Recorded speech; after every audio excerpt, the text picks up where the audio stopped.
Isang makaagham na umaga sa lahat. Today marks a significant occasion in science broadcasting dahil mapapanood na sa telebisyon simula sa araw na ito ang DOSTv, Science for the People. Layunin namin sa Department of Science and Technology na maipalaganap sa pamamagitan ng DOSTv ang mga sari-saring kaalaman, balita at kaganapan sa larangan ng agham at teknolohiya dito sa Pilipinas at pati sa ibang bansa. Ako po si Jel Miranda at excited kaming ihatid sa inyo ang isang makabuluhang kalahating oras dito lamang sa programang DOSTv, Science for the People. Any news that offers a treatment for cancer is always good news. Let's know more about two separate studies on personalized medicine done at the National Cancer Center Singapore or NCCS dito sa Global Science.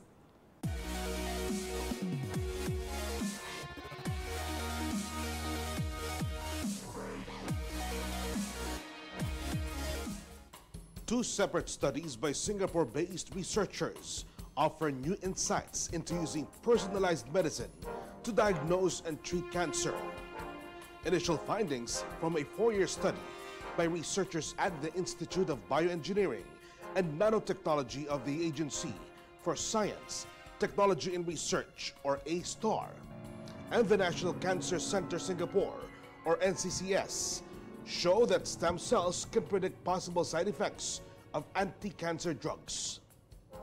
Meanwhile, a related research published by ASTAR's Genome Institute of Singapore and NCCS characterizes the genetic diversity of individual liver cancers.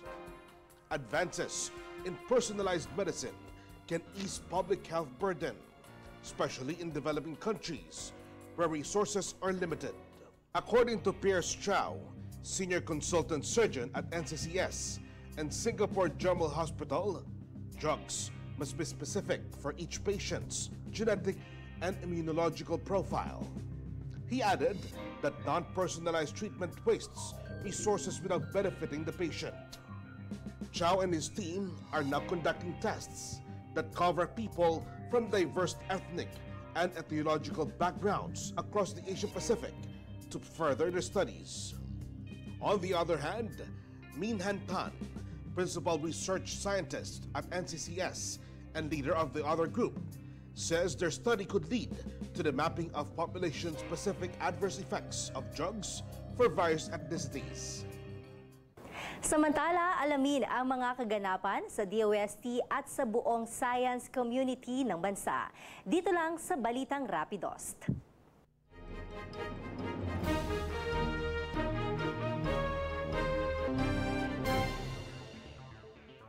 Kerobi Farm sa Benguet na kinabang sa setup project ng DOST.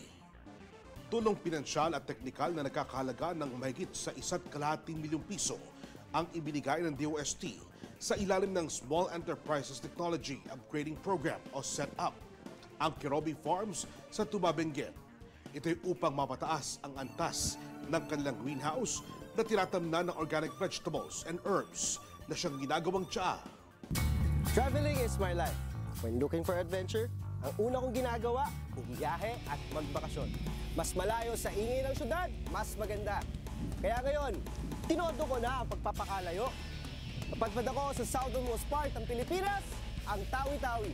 At alamin kung paano nakakatulong ang science and technology sa bansa.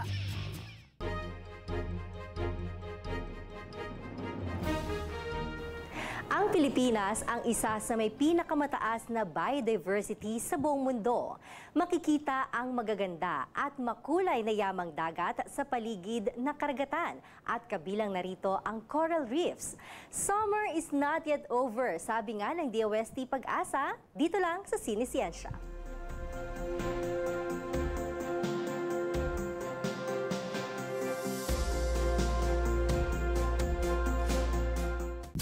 Traveling is my life. When looking for adventure, ang una kong ginagawa, bumiyahe at magbakasyon. Mas malayo sa ingay ng syudad, mas maganda. Kaya ngayon, tinodo ko na ang pagpapakalayo. Napadpad ako sa southernmost part ng Pilipinas, ang Tawi-Tawi. Mga DOSTv friends, ako si Sandino. Samahan niyo akong tuklasin ang ganda ng Tawi-Tawi at alamin kung paano nakakatulong ang science and technology sa bansa.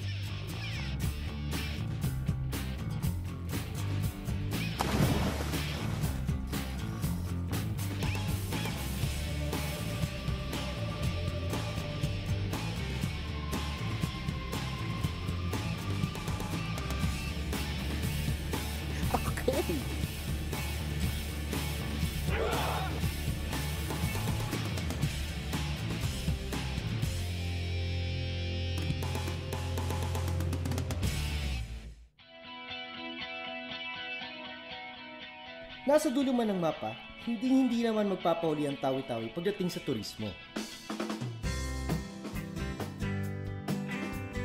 Alam niyo ba na uso rin ang island hopping dito?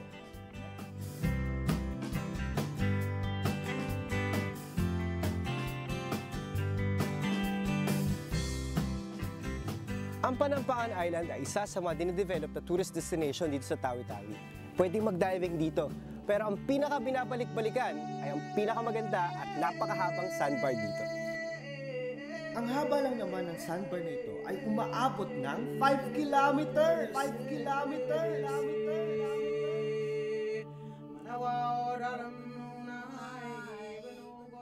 Ngayong araw makasama natin si Mobing Gampal, ang Provincial Tourism Officer ng Tawi-Tawi. Sir, kamusta po?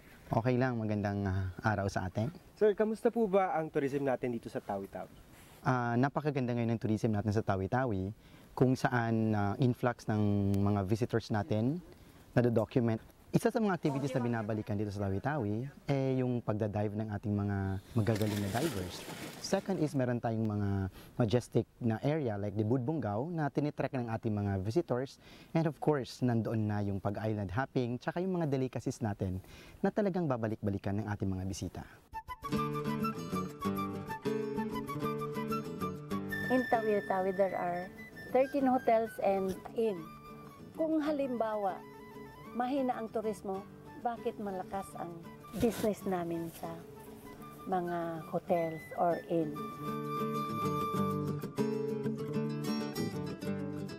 Tip lang siguro na may coral na. Mukhang bibig ng mga tao rito ang diving.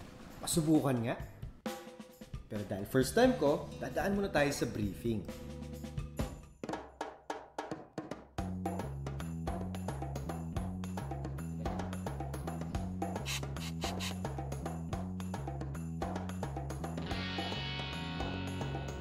Okay, ready na!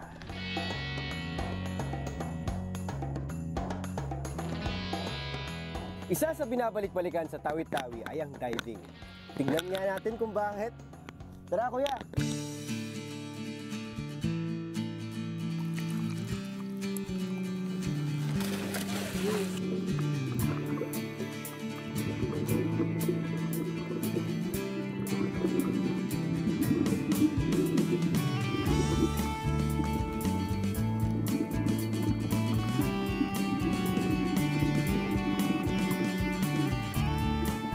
First time ko mag-dive actually.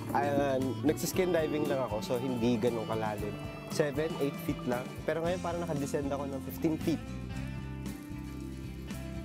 Ito si Nemo, yung clownfish. Si Dory, yung kulay blue. Tapos ang dami-dami ko nakita iba't ibang species. May nakita akong parang sobrang habang isda na kulay dilaw.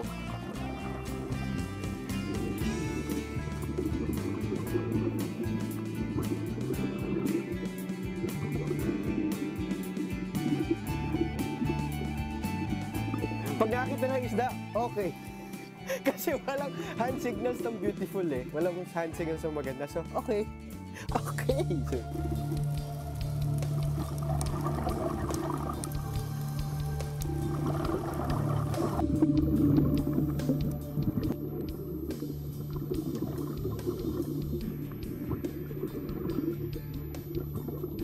Pero alam niyo ba na ang mga nakikita nating magagandang corals ay maaaring mawala sa isang iglap lang?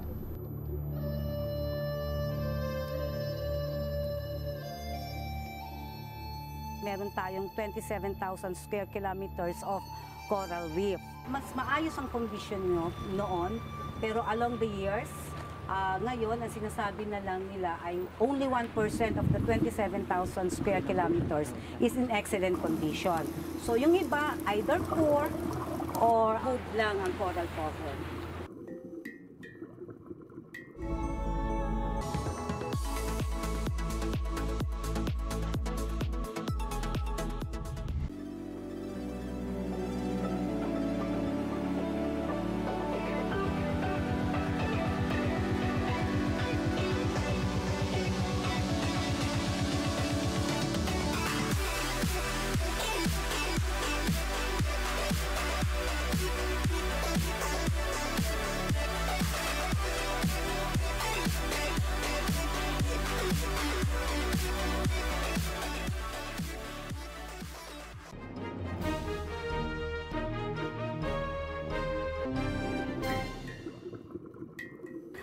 May dalawang major category ng pagkasira. Una, yung tinatawag nating natural factors.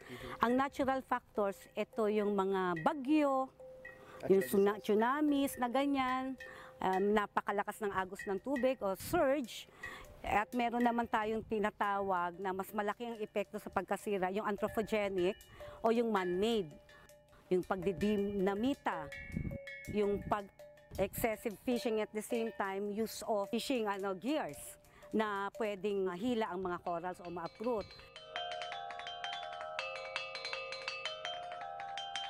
Kapag may problema, siyempre andyan ang science para tumulong humanap ng solusyon.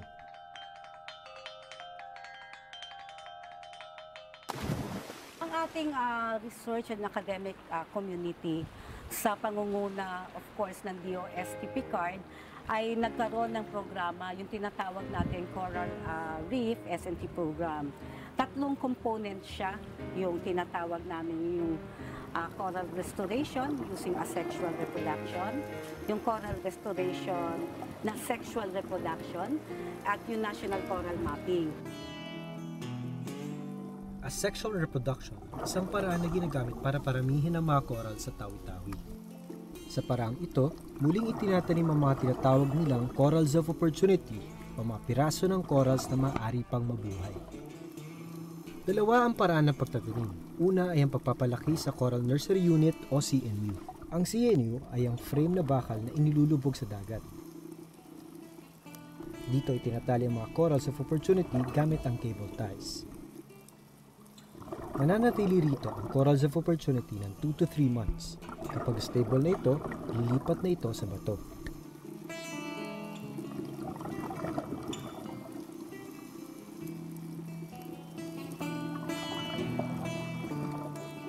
Ang pangalawang paraan ng pagtatanim ay tinatawag na direct transplant. Ginagamitan ito ng marine epoxy clay, pako at alambre. Sa parang ito, direktang idinidikit sa bato ang mga corals of opportunity at doon hinahayaang lumaki.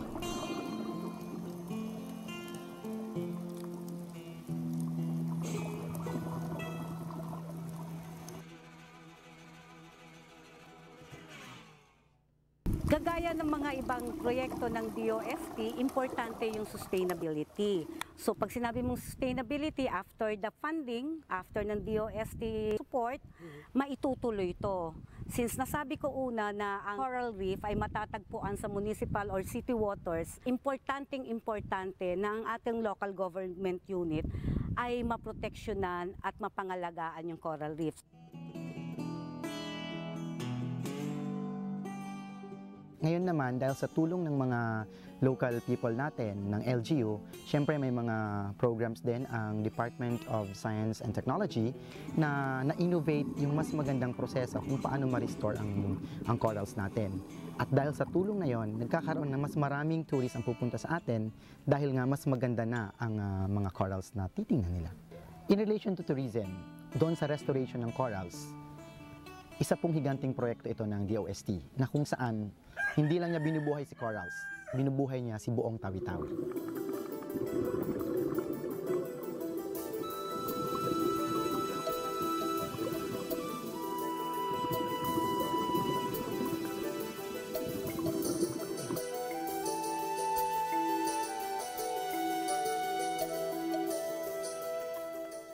Aku ang ngusul-ngusul iparu sata. Maka kakanaw kita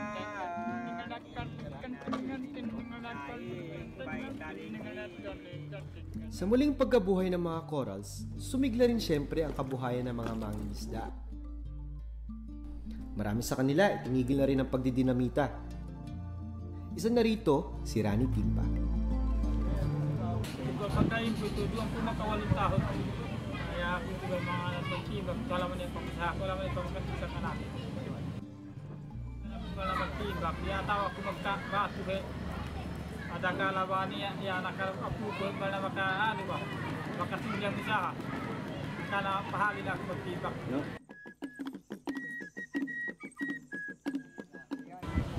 Yung kurang kang magtimbak na pasal makamulabaran, tidak itu bang makantang timbak ka matay. So halian tayo kita ka matay. Oo, gusto mo pa, makalarak mo.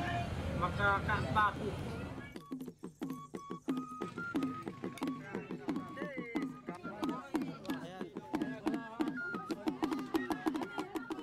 Saludo kami sa iyo, Rani. Sana mas marami pang tumulad sa iyo.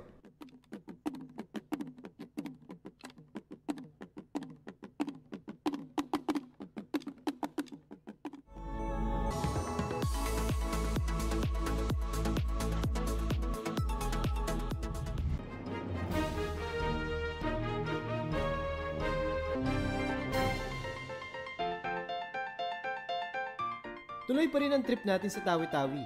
Ngayon naman, mangrove planting ang ating pupuntahan.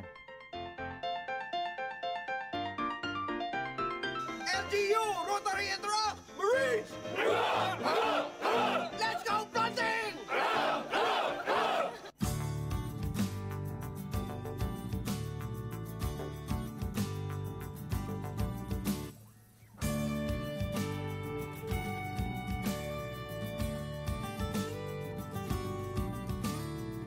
Mangrove, kailangan 1 meter away siya from each other. Kasi may dalawang species ng mangrove, isang male, isang female. Yung male na species ng mangrove, pataas yung tubo niya. While the female, palapad naman siya. So kailangan malapad talaga yung distribution ng seedlings ng mangrove. Dito sa forestation natin ng mangroves, napaka-importante po. Unang-una, para sa fisheries natin. Lahat ng mga isda natin, kapag maraming mangroves, nagiging bahay nila yan. So just imagine, pag walang mangroves, Wala silang shelter. Walang parang nursery, kumbaga. Parang ganon, parang wala din. Anong mangyayari sa amin? Pag sobrang lakas ng, eto kita nyo, lakas ng alon dito, may moment na talagang malakas ang alon dito. So, protection yon. Protection para hindi mag-erode yung mabuhangin, yung lupa dito. Kasi pag nandyan, ito lang pinakamatibay na kaya mag-survive sa dagat eh. Ayon sa pagsasaliksik ng ilang scientist, nakakatulong ang mga mangrove para malabanan ng ilang species ng corals ang bleaching na resulta ng climate change. Kaya tama talagang alagaan rin natin ang ating mga mangrove. Alam nyo, babalik talaga ako dito. At sana by that time, tumubo na ang mga itaninim kong mangroves. Hindi makukumpleto ang biyahe natin sa Tawi-Tawi kung hindi natin titikman ng mga local delicacies dito. So nagtry ako ng mga lokal na pagkain dito sa Tawi-Tawi. Meron silang sea mantis, meron silang blue crab, meron silang isda. Pero ang pinaka nagustuhan ko talaga yung chula itube kasi bago siya sa panlasa ko. Para siyang bulalo na dinuguan, tsaka sobrang lambot-lambot nung laman. Sigurado ako na kaya madaming seafood na nakahain ay dahil malusog na ulit ang mga corals. At dumami na naman ang malamang dagat.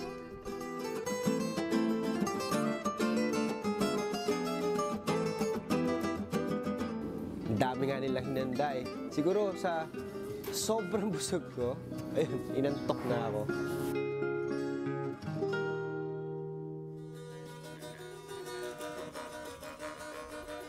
Halos lahat ata ng travel goals at bucket list ay nagawa ko sa travel na to. Nakapag-scuba diving ako, nakapag-plant ako ng mangroves, nakabisita ako ng local community at nakita ko kung paano sila nabubuhay, nakapag-island hopping ako. Pero ang pinaka nag-enjoy talaga ako ay ang pagbisita sa coral nursery dito. Dahil dito ko nakita na nakakatulong pala talaga ang science and technology sa pagpapasigla ng lokal na turismo dito at pagpapaunlad ng livelihood ng local community. Napakarami pang pwedeng puntahan sa Tawi-Tawi. Ako nga, hindi ko pa napuntahan lahat eh. Kaya mga DOSTv friends, make sure na idagdag nyo sa bucket list of places to visit nyo ang Tawi-Tawi.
Samantala, alamin ang latest update sa lagay ng panahon mula sa DOST Pag-asa ngayong araw dito sa aming weather update.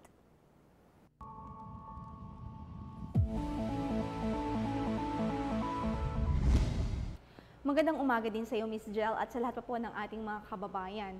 Sa kasalukuyan po ay frontal system pa rin ang nakakaapekto sa dulong hilagang Luzon. Ito po yung boundary sa pagitan ng dalawang air mass na magkaiba po ang temperatura at maging kanilang density.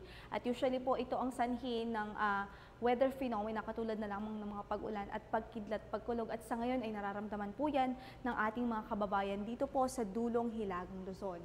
Samantala, maliban po dito sa frontal system ay meron pa rin po tayong another na minomonitor na southwest monsoon o yung hanging habagat na sa ngayon ay nakakaapekto po sa kanlurang bahagi ng northern at central Luzon. Kaya para sa pagtayo ng ating panahon, asahan po natin that in the next 24 hours ay makakaranas ho ng katamtaman hanggang sa kung minsan ay malakas na mga pagulan at pagkidlat, pagkulog ang mga lalawigan ng Batanes, Ilocos, maging sa Apayao at ang mga isla ho ng Calayan at Babuyan. Kaya paalala po natin sa ating mga kababayan dito ang iba yung pag-iingat sapagkat ang ganitong klaseng rainfall o ang ganitong rainfall intensity ay maaari pong magdulot ng mga pagbaha at pagguho ng lupa. Samantala, sa nalalabing bahagi naman ho ng Ilocos Region at Cordillera at maging ho sa lalawigan ng Zambales ay inaasahan din ho natin ang maulap na kalangitan na may dalang mahina hanggang sa katamtamang mga pagulan at pagkidlat, pagkulog. But here in Metro Manila at nalalabing bahagi pa po ng Luzon, good weather pa rin ho ang inaasahan natin maliban na lamang sa mga pulupulong mga pagulan o pagkidlat, pagkulog. Samantala sa Kabisayaan naman ay wala pa rin ho tayong namomonitor na anumang sama ng panahon makakaapekto po sa kapuluan dito sa Visayas. Ganon din doon ho sa Mindanao, inaasahan ho natin ang bahagyang maulap hanggang sa maulap din na kalangitan na may pulupulong mga pagulan o pagkidlat, pagkulog lamang, lalong-lalo na po sa dakong hapon at gabi. Para naman sa weather outlook po natin sa ilang key cities dito sa Pilipinas, sa Kamaynilaan po specifically ay mula bukas hanggang sa araw ng Thursday, inaasahan po natin ang generally fair weather aside from isolated rain showers or thunderstorms. Ang para naman sa kanyang temperature range mula 25 hanggang sa 35 degrees Celsius po ang tinatayang magiging agwat ng temperatura dito sa Metro Manila mula bukas hanggang sa araw ho yan ng Huwebes. Dumako naman ho tayo sa Baguio, mula 16 hanggang sa 25 degrees Celsius ang inaasahang maging agwat ho ng temperatura mula bukas hanggang sa araw ho ng Thursday. At bukas po ay inaasahan natin ang maulap na kalangitan doon na may dalang mahina hanggang sa katamtamang mga pagulan at pagkidlat, pagkulog.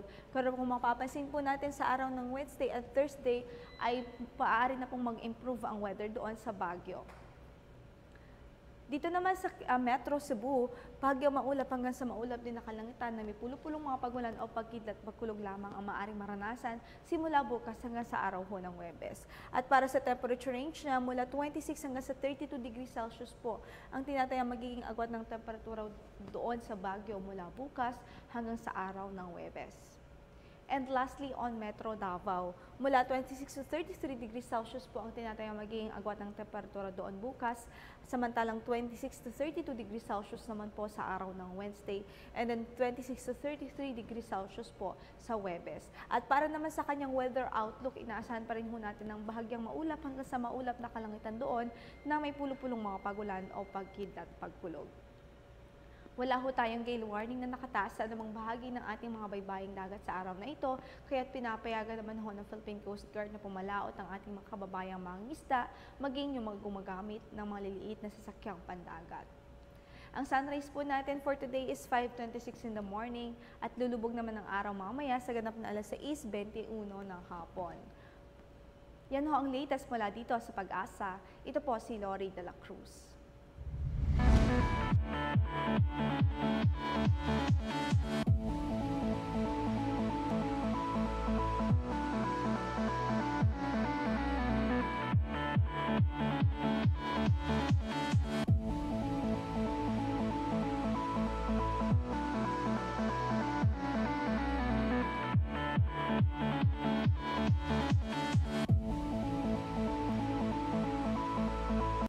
And that's it for today. For more information, just log on to www.dostv.ph and visit our social media accounts. Antabayanan bukas ang aming first anniversary special at abangan din ang update sa lagay ng panahon mula sa DOST Pag-asa tuwing alas 5 ng umaga at alas 5 ng hapon. Always remember, in progress, science is the key. Kaya sabay-sabay tayong makiisa at gamitin ang siyensya. Kami ang DOSTv, the program that delivers science for the people.